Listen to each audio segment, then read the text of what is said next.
बोलती पुस्तके. ज्यांना वाचनाचा नाद, त्यांना बोलती पुस्तके घाली साद. आमचं चॅनल सबस्क्राईब करा आणि सबस्क्राईब करायला इतरांनाही सांगा. नमस्कार श्रोते मित्र हो. बोलती पुस्तके सादर करीत आहे लेखक श्री राजेश जगताप लिखित कादंबरी आडूसा, प्रकरण 6. असंच उठावं आणि वाट फुटेल तिकडं निघून जावं असाही विचार मनात येऊन गेला.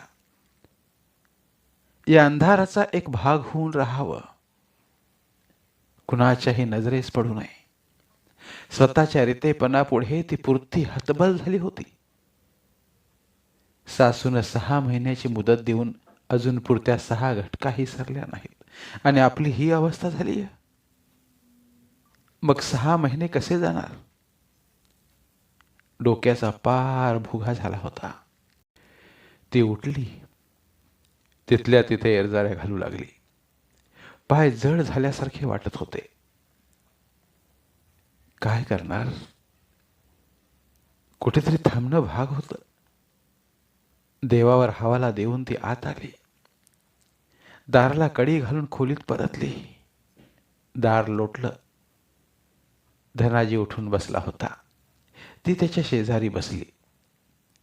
त्यानं तिच्या खांद्यावर हात ठेवीत विचारलं, काय झालं? झोप येत नाही का?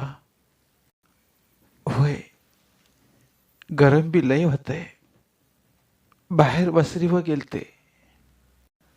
गरम होतंय म्हणून गेलती का रडाया गेलती? तिनं त्याच्या खांद्यावर मान टेकवली. अश्रूंचे ओघळ पुन्हा ओघळू लागले. त्यानं ते हलकेच पुसले. तिला धीर देत म्हणाला, पारू, आई काय बी म्हणू दे, 6 महिने हसत खेळत काढू. पुढचं पुढं पाहता येईल. आणि काय बी झालं तरी म्या सुमीसंग पाठ लावणार नाही. आणि दुसरी एखादी घावली तर तरी बी नाही. विश्वास ठेव. नका, असं नका करू. तुम्ही करा लागेल. घराला वारस बी मिळायला पाहिजे. म्याच एखादी वेगळी वाट पाहीन. त्यानं तिला जवळ घेऊन थोपटलं. तिला शांत करण्याचा, सावरण्याचा प्रयत्न केला. खिडकीच्या कवडशातून वाऱ्याची हलकीशी झुळूक आली. खूप बरं वाटलं. म्हणून त्यानं मान वर करून तिकडं पाहिलं. तो चपापला, पारू, वर पाय. दबक्या आवाजात तो बोलला आणि खिडकीकडे बोट दाखवलं. तिनं मान वळवून तिकडं पाहिलं. शेकडो दिव्यांचा उजेड पडावा तसे तिचे डोळे चकाकले. मनातलं दुःख कुठल्या कुठं पळून गेलं. तोच काल रात्रीचा लाल हिरवा उजेड पेटत होता, विझत होता. काजवा पुन्हा दिसला. दोघेही भान हरपून तिकडे पाहू लागले. धनाजीनं हळूच तिला खाली झोपवलं. तिला कुशीत घेतलं. काजव्याचा विलोभनीय उजेड त्याचं अंग चेतवू लागला. कवडशातून येणारी वाऱ्याची झुळूक अंगावर मोरपीस फिरवू लागली. अंग रोमांचित झालं. धनाजीचे ओठ तिच्या गालावर टेकले. ते किंचित शहारली. त्याचा हात हातात घेतला. हाताचं चुंबन घेऊन बोटात बोट गुंफली. हात छातीशी घट्ट धरून ठेवला. जणू त्याला सांगत होती, मला मला एकटीला सोडू नकोस. तिच्या काळजाची धडधड त्यानं ओळखली. त्यानं तिचा मुखडा वळवून तिच्या तप्त ओठावर ओठ ठेवले. ती कुशीवर वळली. त्याच्या गळ्यात हात टाकले. डोळे आपसूक मिटले गेले. तिच्या चोळीची गाठ सुटली. गोरी पान कमळ ऐस पैस फुलली. घामाचा चिर परिचित गंध त्याला हवा हवासा वाटू लागला. एक धुंदी अंगभर पसरली. त्याची मिठी घट्ट होऊ लागली. लुगड्याचा अडसर अंगावरून दूर झाला. खोलीतल्या अंधाराचा डोह खळबळला. कोपरानं कोपरा पुलकित झाला. पारिजात मोहरला. चांदन फुलांचा सुगंध दरवळला. मिलनातून होऊन वेगाने ओढ घेणारी नदी सागराला मिळाली. त्याच्या हृदयातून उसळणाऱ्या लाटा आपल्या अंगावर घेत गुडुप्प झाली. चंद्रबिंब झुळझुळणाऱ्या पाण्यावर झोके घेऊ लागलं. सगळं कसं शांत शांत झालं. निसर्गाचं एक आवर्तन पूर्ण झालं. कोंबड्यानं बांग दिली. उगवतीनं आळस झटकून टाकला. लाल गुलाबी रंगाची रांगोळी चितारली गेली. पारो उठली. डोळे चुरचुरत होते. ती तशीच बाहेर आली. आकाश स्वच्छ झालं होतं. काळ्या करड्या ढगाचा एखादा तुकडाही दिसत नव्हता.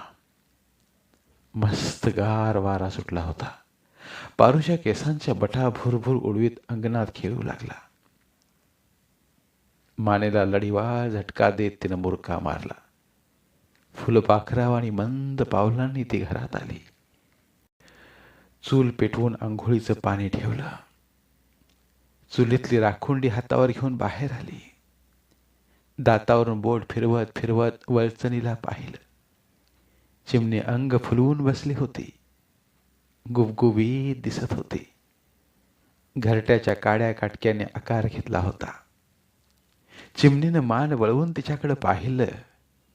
ती हसली. घरात येऊन खळाखळा चूळ भरली. मुठभर दाणे आणि वाटीत पाणी घेतलं. बाहेर येऊन ओट्यावर एका कोपऱ्यात दाणे टाकले. पाण्याची वाटी तिथंच ठेवली. दाराशेजारी ती उभी राहिली. चिमणीनं तिच्याकडे पाहिलं. पंख पसरून झेपावली. खाली उतरून दाणे टिपू लागली. मध्येच थांबून पाणी प्यायली. दाणे टिपता टिपता पारूकडे पाहत होती. पारू हसून म्हणाली, बेस हाय. घरात आली. आंघोळीचं पाणी तापलं होतं. पाणी काढलं. ऊन ऊन पाणी अंगावर घेतलं. बऱ्याच दिवसांनी शेतात काम केल्यामुळे अंग आंबलं होतं. गरम पाण्यामुळे मोकळं झालं. मनाला आलेला शीन नाहीसा झाला. तुळशीला पाणी घातलं. देवापुढे दिवा लावून हात जोडले. कोमट पाणी करून सासऱ्याला दिलं. सासू भिंतीकडे तोंड फिरवून झोपली होती. खरंच झोपली होती की ओगास पडली ते तिलाच माहीत. चहा करून एक कप सासऱ्याला दिला. एक स्वतःला घेतला. स्वयंपाकाला लागली. एका बाजूला पाणी तापायला ठेवलं. पटापट भाकरी थापल्या. सांडगे खरपूस भाजून कोरड्यास केलं. शेंगदाण्याची चटणी केली. मिरच्यांचा तिखट वास घरात पसरू लागला. सासऱ्याला ठसका लागला. सासू तिथूनच ओरडली, अग काय केलीस ग? म्हातार मरल की अशान? तिनं घाईघाईनं तव्यातली चटणी पितळीत काढली. तवा न्हाणीत नेऊन त्याच्यावर पाणी ओतलं. तापल्या तव्यावर पाणी पडल्यावर चुर्र चुर्र आवाज होऊन तिखट धुराचा लोट उठला. वाऱ्यावर रेंगाळत नाहीसा झाला. ती तशी सासऱ्याकडे वळली. मामंजी, शेंगदाण्याची चटणी टाकली होती तव्यात. लई ठसका लागला का व? सासऱ्याला विचारलं. त्यानं नकारार्थी हात हलवून म्हणाला, चालायचंच. स्वयंपाक करताना असं होणार. सासू भिताडाला टेकून बसली होती. तिला बोलतं करणं भाग होतं. मनाचा धीर करून ती नरमाईनं म्हणाली, आत्याबाई, वाईस तोंड खळबाळून घ्या म्हणजे चहा देते. सासू उठली. न्हाणीकडे गेली. तसा सासरा उठू लागला. पारूनं त्याला आधार दिला. उठून बसल्यावर तो म्हणाला, पारू, तू या सासूचं बोलणं मनावर घेऊ नकोस. ती बडबड करती हे खरं, पण मनानं निर्मळ आहे ती. आणि हे पहा, मला एक चटकूर भाकरी आणि उलशी चटणी दे. तोंड पार कडू झार झालंय.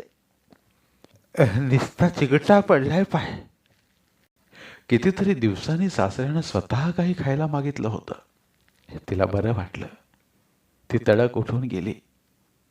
गेल्या पावली अर्धी भाकर आणि चटणी घेऊन आली. सासऱ्याचा मलूल झालेला चेहरा आनंदला. असे 4-2 घास वाढीव खाल्लं तर जीवाला आराम पडल, असा विचार करू लागली. सासूची आंघोळ झाली. पारूनं तिला चहा दिला. चहाचा कप घेऊन ती ओसरीत जाऊन बसली. सासऱ्याचं जेवणाचं रिकामं ताट उचलून पारू जाऊ लागली. सासऱ्यानं तिला थांबवलं, जवळ बोलावलं.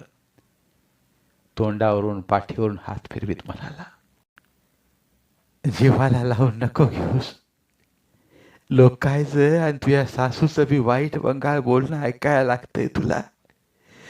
काल काल माझ्या सपनात गाय वासरू आलत. ढवळी गाय होती.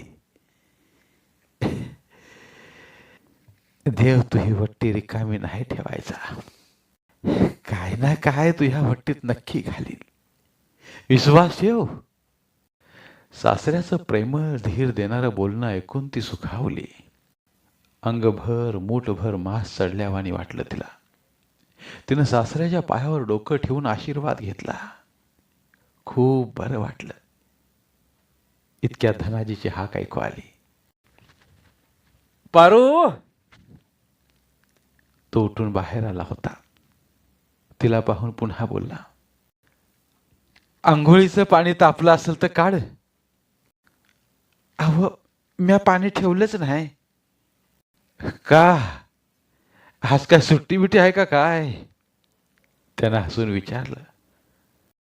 सुट्टी कायची? म्हणलं झोपलं तर झोपू देत, उठल्यावर ठेवता येईल. तीही हसून म्हणाली, बरं बरं, आवर लवकर. आज घाई करू नका, सुट्टीच घ्या. मामंजीला डाक्टरला जाऊन आणू. दावलंय ना, पर आराम कुठं पडतोय, आणि ते बी औषधाचा कट्टाळा करतात.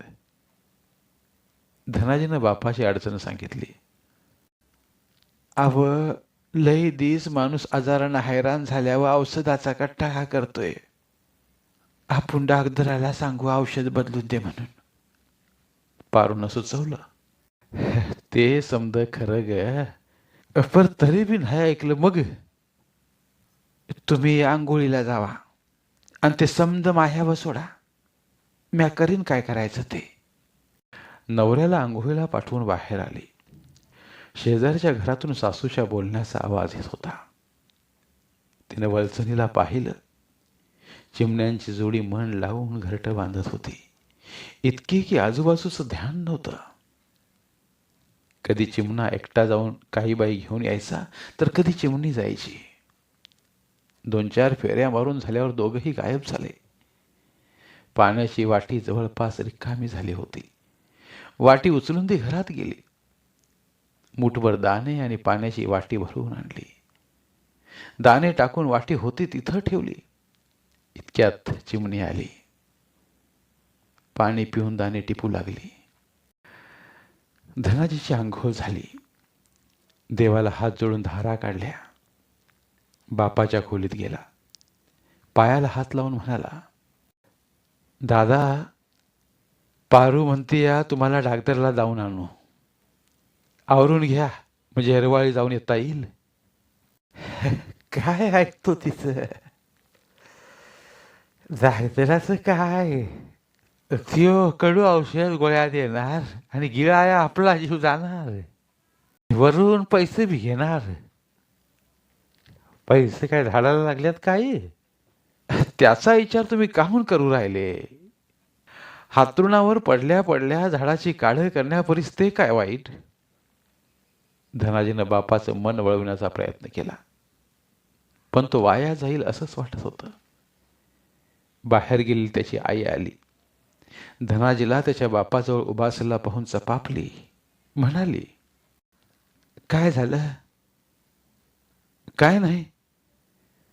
मग इडं काहून उभा? मळ्यात कवा जायचा?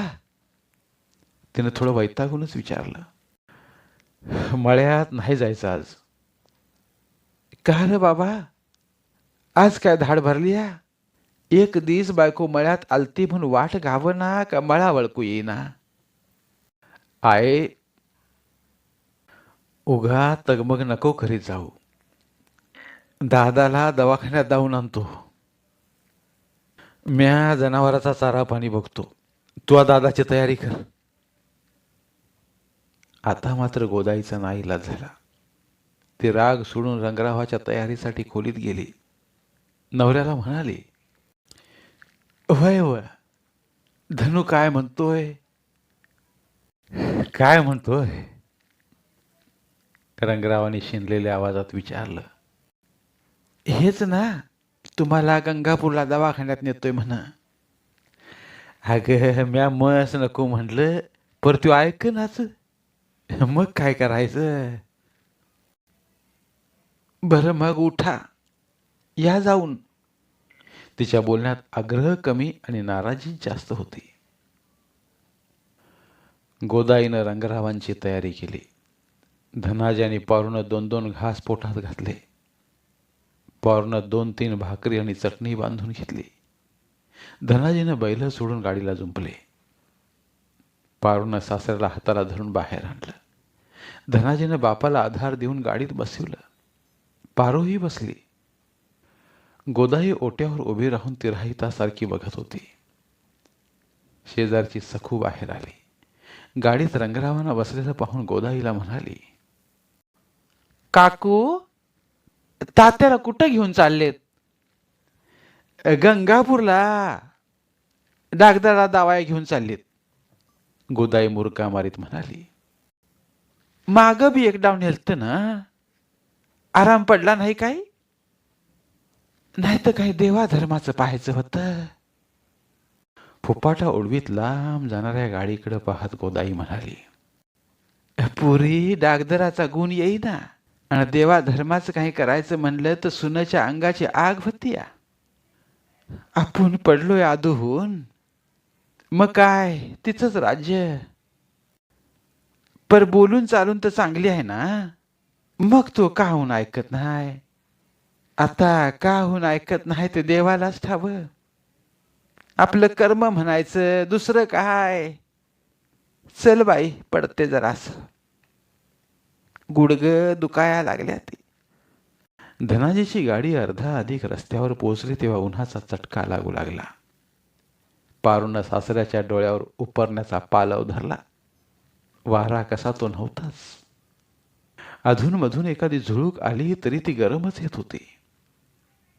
उन्हानं सासऱ्याचा जीव कासा वीज झाल्यावर पारूनं धनाजीला गाडी रस्त्याच्या कडेला झाडाखाली घ्यायला सांगितली. उपरनं ओलं करून सासऱ्याचं तोंड पुसलं. पाणी पाजलं. जरा बरं वाटल्यावर गाडी पुन्हा चालू लागली. गाडी गंगापूरला पोचली तेव्हा बराच उशीर झाला होता. दवाखाना उघडा होता पण डॉक्टर नव्हता. तिथे एक पोरगं बसलं होतं. त्यानं डॉक्टर जेवायला गेले असल्याचं सांगितलं. पारू आणि बापाला तिथंच बसून धनाजी डॉक्टरच्या घरी गेला. डॉक्टर जेवून तासभर आराम करून येतील असं समजलं. धनाजी पुन्हा दवाखान्यात परत आला. पारूनं भाकर सोडली. तिघांनीही थोडं थोडं खाऊन घेतलं. डॉक्टरची येण्याची वाट बघण्याशिवाय गत्यंतर नव्हतं. धन्यवाद.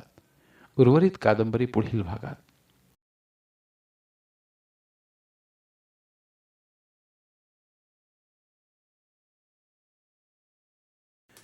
धन्यवाद. प्रिय श्रोते मित्र हो, आपल्यासाठी एक आवाहन. आमच्या चॅनलच्या प्लेलिस्ट विभागात तुमच्यासाठी शेकडो कादंबऱ्यांचे ऑडिओ बुक्स उपलब्ध आहेत. तिथे प्रत्येक कादंबरीचे सर्व भाग एकत्रित मिळतील. त्यामुळे सध्या सुरू असलेल्या क्रमशः कादंबरीच्या पुढील भागासाठी वाट पाहण्याची गरज नाही.